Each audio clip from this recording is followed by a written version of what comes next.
As we come on the air tonight, it's democracy in action. Caucus goers are beginning to gather at nearly 1,700 school gyms and community centers all over Iowa. And by the end of the night, we should know which candidate or candidates have scored the first points in the race for the Democratic presidential nomination. 41 delegates are up for grabs. Now, that's just 1% of all pledged delegates that will be awarded during the Democratic primary process. But Iowa is all about seizing momentum for the next contests. And the top 7 candidates competing tonight have spent a combined 400 days campaigning in the Hawkeye State.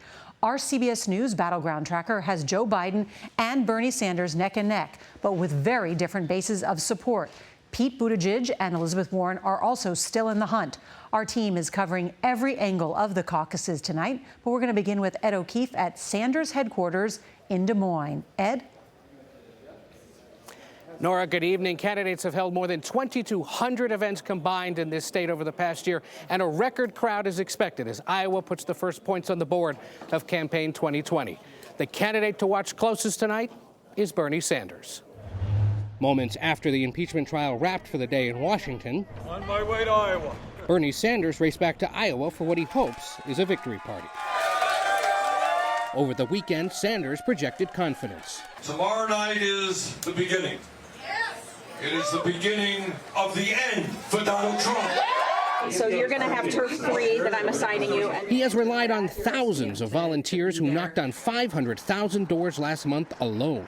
That is just an extraordinary accomplishment. If Sanders wins, he'll do it by turning out younger and first-time caucus goers and Latinos, who made up just 4% of the caucus vote in 2016. But with the race so tight, Sanders is hoping to increase that number, which is why the first piece of mail his team sent Iowa voters was in English and Spanish. Moderates worried about a Sanders win are blanketing the airwaves, warning he could lose to President Trump. I do have some concerns about Bernie Sanders' health, considering the fact that he did have a heart attack. Voting begins tonight when Iowans meet at nearly 1,700 caucus sites in 99 counties. They'll sort themselves by candidate, and each must earn at least 15% to be what's called viable.